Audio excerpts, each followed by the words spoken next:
மகன் தூய ஆவியாரின் பெயரால் திருமுழுக்கு கொடுங்கள். இறையேசுவில் பிரியமான சகோதர சகோதரிகளே, நாம் பாஸ்கா காலத்தை நிறைவு செய்து ஆண்டவர் இயேசு கிறிஸ்துவினுடைய உயிர்ப்பு, விண்ணேற்றம், தூய ஆவியானோருடைய பெருவிழா என்று மூவொரு கடவுளுடைய பெருவிழாவை நாம் கொண்டாடுகின்றோம். அப்புறம் ஆண்டவர் இயேசு கிறிஸ்துவினுடைய அந்த திருவுடல் திரு இரத்த பெருவிழா, நற்கருணை பெருவிழாவை நாம் கொண்டாட இருக்கின்றோம். எனவே இன்று நாம் இந்த மூவொரு கடவுள், நமது கிறிஸ்துவ வேதத்தின், கிறிஸ்துவ சமயத்தின் மறையினுடைய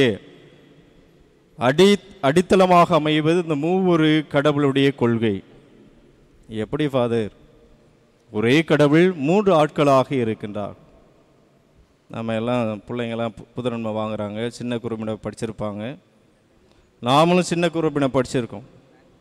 எத்தனை கடவுள்? ஒரே கடவுள். ஆள்வகையில் எப்படி இருக்கின்றார்கள்? திருத்துவமாய் இருக்கின்றார்கள். திருத்துவமாய் இருக்கிறார்கள் என்பதால் ஆள்வகையிலே மூவராய் இருக்கிறார்கள் என்று அர்த்தம். பிதா சர்வேஸ்வரனா சர்வேஸ்வரன், சுதன் சர்வேஸ்வரனா சர்வேஸ்வரன், தூய் ஆவியானவர் சர்வேஸ்வரனா சர்வேஸ்வரன். அப்போ மூன்று ஆட்களாக இருந்தாலும் ஒரே கடவுளாக இருக்கின்றார்கள். இதை நம்ம ஞானத்தாலோ அறிவாலோ பல்வேறு சிந்தனை செய்தோ நாம் இதை சிந்தித்தோம் என்று சொன்னால் கண்டிப்பாக இதற்கான விளக்கம் நமக்கு கிடைக்காது. நமது கிறிஸ்துவ மதத்தினுடைய அடிப்படையான விசுவாசம், நம்பிக்கை. விசுவாச நம்பிக்கை என்று வந்தாலே அங்கு விஞ்ஞானத்திற்கும் ஞானத்திற்கும் அறிவுக்கும் அங்கு இடமில்லை. எனவே இந்த கொள்கையை, இந்த சித்தாந்தத்தை நாம் ஏற்றுக்கொண்டு அந்த மூவொரு கடவுள் அதனுடைய அடையாளங்களை எல்லாம் நாம் விவிலியத்தில் பார்க்க முடிகிறது. நமது பரிசுத்த வேதாகமத்தில் தொடக்க நூல் முதல் 3 அந்த வசனங்களை நாம் படித்தாலே நன்றாக தெரியும். கடவுள் படைத்தார், உலகை படைத்தார். இந்த உலகமானது வெறுமையாக இருந்தது. தூய் ஆவியானவர் தண்ணீரின் மீது அசைவாடி கொண்டிருந்தார். மூவொரு கடவுளுடைய அடையாளங்கள். அப்பொழுது கடவுள் ஒளி உண்டாகுக என்று வார்த்தையை சொன்னார். அந்த வார்த்தை இயேசு. கடவுள் படைத்தார், வார்த்தையால் படைத்தார். தூய் ஆவியானவர் தண்ணீரின் மீது அசைவாடி கொண்டிருந்தார். எனவே அந்த வார்த்தை ஆண்டவர் இயேசு கிறிஸ்து. தூய் ஆவியானவர் தண்ணீரின் மீது அசைவாடி கொண்டிருந்தார். மூன்றாம் ஆளாகிய சர்வேஸ்வரன் கடவுள் இந்த உலகை படைத்தார். எனவே மூவொரு கடவுள், அதற்கான அடையாளம் நமது வேதத்தில், நமது விவிலியத்தில் தொடக்க நூலில் முதல் 3 இறை வார்த்தைகளே நமக்கு இதை சுட்டி காட்டுகிறது. முதல் அதிகாரம், முதல் 3 வார்த்தை. எனவே மூவொரு கடவுள் வாழ்கின்றார்கள் என்பதற்கு ஒரு அத்தாட்சியாக இந்த விவிலிய சான்றுகள் நமக்கு சுட்டி காட்டுகிறது. அதற்கு அடுத்தபடியாக ஆண்டவர் இயேசு கிறிஸ்துனுடைய திருமுழுக்கு அந்த பெருவிழா, யோர்தான் நதிக்கரையில் ஆண்டவர் இயேசு கிறிஸ்து திருமுழுக்கு பெற்றபோது புறா வடிவில் தூய ஆவியானவர் இறங்கி வந்தார். தந்தையாக கடவுள் பேசினார், இவரே என் அன்பார்ந்த மகன். அந்த யோர்தான் ஆற்றுக்குள் ஆண்டவர் இயேசு கிறிஸ்து, அந்த சுதனாகிய இறைவன் கடவுள் சர்வேஸ்வரன், அந்த திருமுழுக்கு யோவானிடம் திருமுழுக்கு பெற்றார். எனவே இதுவும் நமக்கு ஒரு சான்றாக அமைகின்றது. மூவொரு கடவுள். தாபோர் மலையில் ஆண்டவர் இயேசு கிறிஸ்து உருமாற்றம் பெற்றபோது அங்கும் தூய ஆவியானவர் புறா வடிவில் இறங்கி வருகின்றார். தந்தையாகிய கடவுள் மீண்டுமாக, என் அன்பார்ந்த மைந்தர் இவரை, இவர் பொருட்டு நான் பூரிப்படைகிறேன், இவருக்கு செவி சாயுங்கள். அங்கும் ஆண்டவர் இயேசு கிறிஸ்து தன் தோற்றத்தை மாற்றுகின்றார், உருமாற்றுகின்றார். எனவே அங்கும் மூவொரு கடவுளுடைய அடையாளத்தை நாம் விவிலியத்தில் பார்க்கணும். அப்போ நாம் ஏற்றுக்கொண்டிருக்கின்ற விசுவாச நம்பிக்கை உண்மையானது. அதற்கு சான்று நம்ம பரிசுத்த விவிலியம், இறை வார்த்தை.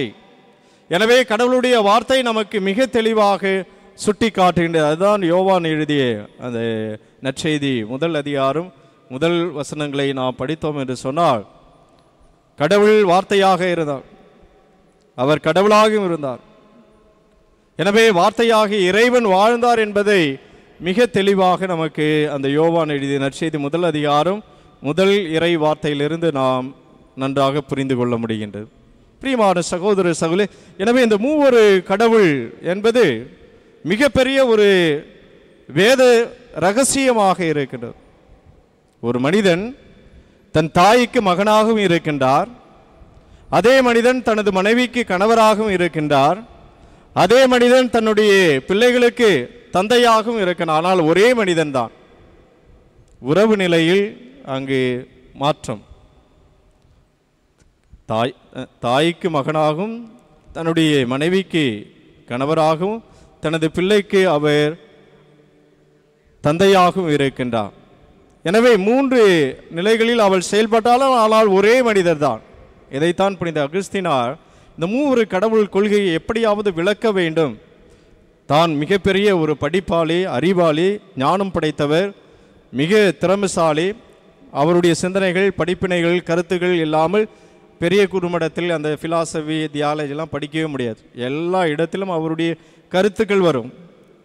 எனவே அவர் இந்த மூவொரு கடவுளுடைய கொள்கையை எப்படி விளக்க வேண்டும் என்று தனது ஞானத்தை, அறிவை பயன்படுத்தி அந்த கருத்துக்களை எல்லாம் சிந்தித்து கொண்டிருக்கிறார். அப்பொழுது கடல் கரையில் அவர் நடந்து செல்கின்றார். அப்பொழுது கடவுள் ஒரு சிறுமி வடிவில் அங்கு தோற்றமளித்து அவர் நடந்து செல்கின்ற அந்த இடத்தில் ஒரு சிறுமியானவள் அந்த கடற்கரையில் ஒரு குழி தோண்டி அந்த கடல் தண்ணியெல்லாம் எடுத்துக்கொண்டு அந்த குழியில் ஊற்றுகின்றார். அப்பொழுது அகஸ்தீனார் கேட்கின்றார், என்னம்மா பண்ணிகிட்டு இருக்கு? இந்த கடல் தண்ணி எடுத்து இந்த குழியில் ஊற்றிட்டு இருக்கே, என்ன பண்ணிகிட்டு இருக்கணும்? நான் இந்த தண்ணியெல்லாம் எடுத்து இந்த குழியில் நான் ஊற்றுகிறேன். எல்லாவற்றையும் இந்த சிறிய குழிக்குள் அந்த மிகப்பெரிய ஒரு கடல் நீர் அதிகமாக இருக்கக்கூடிய அந்த கடல் நீரை எடுத்து நான் இந்த சிறிய குழிக்குள் ஊற்ற வேண்டும், அதற்காக முயற்சி செய்து கொண்டு இருக்கிறேன் என்று அந்த குழந்தை சொன்னதாம். அப்பொழுதுதான் அவர் உணர்ந்து கொண்டார், இந்த மூவொரு கடவுள் என்பது நமது ஞானத்தாலும் சிந்தனையாலும் அறிவாலும் உணர முடியாத, புரிந்து கொள்ள முடியாத, இதை விவரிக்க முடியாத ஒன்று என்று அவர் புனித அகஸ்தீனார் உணர்ந்து கொண்டாராம். பிரியமான சகோதர சகோதரிகளே, நாம் இன்று இந்த மூவொரு கடவுளுடைய விழாவை கொண்டாடுகின்றோம். இந்த நம்பிக்கையை ஏற்றுக்கொண்டு வாழ்ந்து கொண்டு இருக்கின்ற நமக்கு இந்த மூவொரு கடவுளுடைய விழா கொடுக்கக்கூடிய செய்தி என்ன? நான் என்ன செய்தியை உள்வாங்கி இந்த திருத்தல ஆலயத்திலிருந்து நான் வெளியே செல்கின்ற பொழுது இந்த மூவொரு விழாவை நான் கொண்டாடுகின்றேன், மூவொரு கடவுளுடைய அந்த தமத்திருத்துவ விழாவை நான் கொண்டாடுகின்றேன். எனவே இந்த விழா எனக்கு, என் குடும்பத்திற்கு சொல்லக்கூடிய செய்தி என்ன? ஒரு முறை ஒரு பங்கு சமையற்ற கணவன் மனைவி புதுசாக மனம் முடித்தவங்க போகிறாங்க. ஃபாதர், நீங்கள் தான் எங்களுக்கு கல்யாணம் முடிச்சு வச்சிங்க, எங்களுக்கு டைவர்ஸ், எங்களை பிரித்து வச்சுருங்க. அப்போ இவருக்கு ஒன்றுமே புரியல. என்னென்னமோ பேசி பார்க்குறாரு, ஊரில் பஞ்சாயத்தெல்லாம் பண்ணி பார்க்குறாங்க. ஆனால் இவங்க நாங்கள் சேர்ந்து வாழவே முடியாது, எங்களை பிரித்து வச்சுருக்கேன், எங்கள் டைவர்ஸ் கொடுத்துருக்கேன், நான் இந்த ஆளோட என்னால் வாழ முடியல. அவர் சொல்கிறார், ஐயோ இந்த கொலைகாரியோட என்னால் வாழவே முடியல, பேய் மாரி இருக்குது, என்னால் வாழவே முடியல, எங்களை பிரித்து வச்சுருங்க அப்படின்னு சொன்னார். இவருக்கு எவ்வளோ நேரம் பேசி பார்க்குறாரு, ஒவ்வொருவரையும் தனியாக கூட்டு கவுன்சிலிங் கொடுக்குறாரு, என்னென்னமோ பேசி பார்க்குறானால் அவர்கள் அதை ஏற்றுக்கொள்வது தயார், நாங்கள் பிரிஞ்சு தான் வாழணும் அப்படின்னு சொல்லி. அப்போ அவருக்கு என்ன சொல்ல, சரி நீங்கள் பிரிஞ்சு வாழுங்க, ஆனால் ஒரே ஒரு கண்டிஷன், இந்த 1 வருஷம் மட்டும் நீங்கள் சேர்ந்து வாழுங்க, அடுத்த வருஷம் இதே நாளில் நீங்கள் வாங்க, நான் உங்களை பிரிச்சிடுறேன் அப்படின்னு சொன்னேன். அப்போ அவங்க போகிறாங்க. சரி, அந்த கண்டிஷனை ஏற்றுக்கிட்டு போகிறாங்க.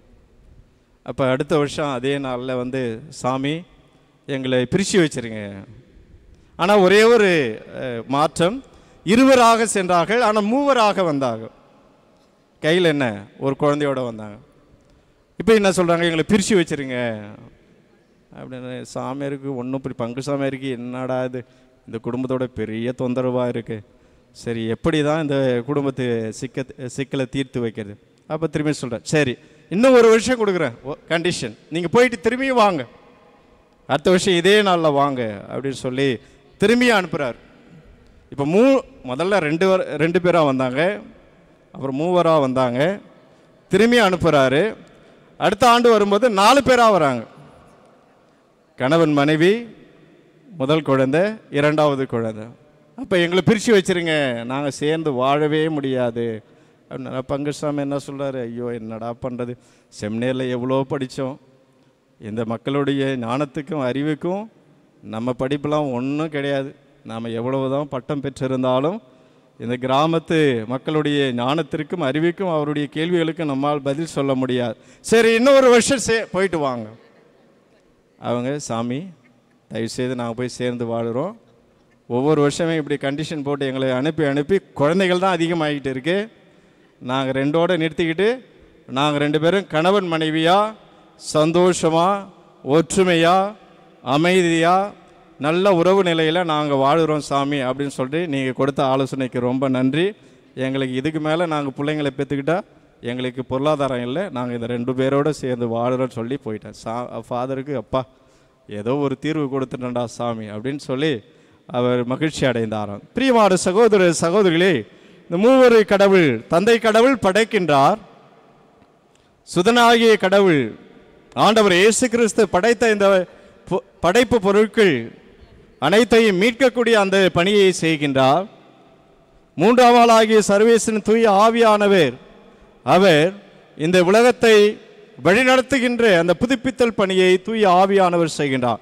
இவர்களுக்குள் இருக்கக்கூடிய அந்த குடும்ப உணர்வு தான் நமது வாழ்க்கைக்கு எடுத்துக்காட்டு. ஒரே ஞானம், ஒரே சித்தம், ஒரே வல்லமை. எப்படி இவர்கள் ஒரே சர்வேஸ்வரன்? அந்த கேள்விக்கு மறைக்கல்வியை நாம படிச்சிருக்கோம். ஒரே ஞானம், ஒரே சித்தம், ஒரே தேவ சுபாவம் இருக்கிறபடியினாலே இவர்கள் ஒரே சர்வேஸ்வரன். அப்ப அவர்களுடைய மனநிலை, செயல்பாடுகள், அவருடைய சித்தாந்தங்கள், ஒருவரை அன்பு செய்தல், புரிதல், ஏற்றுக்கொள்ளுதல் எல்லாமே அந்த உறவு நிலையில் அவர்கள் ஒற்றுமையாக செயல்படுகின்றார்கள், ஒரே நிலையில் செயல்படுகின்றார். இதுதான் நமக்கு வாழ்க்கைக்கு பாடம். கணவன், மனைவி, பிள்ளைகள், தந்தையாகிய கடவுள், சுதனாகிய ஆண்டவர் இயேசு கிறிஸ்து, தூய ஆவியானவர். தந்தையாகிய கடவுள் கணவனையும், சுதனாகிய ஆண்டவர் இயேசு கிறிஸ்துவை மனைவியையும், தூய ஆவியானவர் பிள்ளைகளையும், அந்த மூவரு கடவுள் அந்த குடும்பத்தினுடைய சித்தாந்தத்தை நாம் என்று புரிந்து கொள்ள வேண்டும். பிரியமானவர்களே, எப்படி அவர்கள் ஒற்றுமையாக செயல்படுகிறார்களோ அதுபோல நானும் என் குடும்பத்தில் மூவரு கடவுளுடைய குடும்பமாக மாற வேண்டும். அதுதான் இன்று நாம் எடுத்து செல்ல வேண்டிய ஒரு வாழ்க்கை பாடம். என் குடும்பத்தை அந்த மூவரு கடவுளுடைய குடும்பமாக, திருக்குடும்பமாக நான் மாற்ற வேண்டும். எவ்வாறு அவர்கள் மூவரும் ஒருவரை புரிந்து கொண்டும் அன்பு செய்தும் ஏற்றுக்கொண்டும் ஒரே நிலையில் செயல்படுகின்றார்களோ அதுபோல நானும் என் குடும்பத்தில் அந்த மூவரு கடவுளைப் போல ஒற்றுமையாக செயல்படுவோம். கணவன், மனைவி, பிள்ளைகள் நாங்கள் எப்பொழுதும் ஒருவரை புரிந்து கொண்டு ஏற்றுக்கொண்டு பகிர்ந்து கொண்டு நாங்கள் ஒரே உறவு நிலையில் நாங்கள் சங்கமமாக வாழ்வோம் என்பதுதான் இந்த மூவரு கடவுளுடைய விழா கொள்கை நமக்கு சொல்லக்கூடிய அற்புதமான ஒரு வாழ்க்கை பாடம். எனவே மூவரு கடவுள் அது ஒரு குடும்பம், திருக்குடும்பம். கடவுளும் இயேசுவும் தூய ஆவியானவரும் ஒரு குடும்பமாக வாழ்வதை போன்று நம் குடும்பத்திலும் அந்த தந்தையாக இறைவனாக கணவனும் குடும்ப தலைவனும், ஆண்டவர் இயேசு கிறிஸ்துவாக குடும்ப தலைவியும் தாயும், தூய ஆவியானவராக பிள்ளைகளும் ஒரே உறவு நிலையில் செயல்படுகின்ற பொழுது அந்த மூவரு கடவுள் நம் குடும்பத்தில் வாழ்கிறார்கள் என்ற அந்த சிந்தனையை உள்வாங்கி நம் குடும்பத்தை மூவரு கடவுளுடைய குடும்பமாக மாற்றுவோம். ஆம்.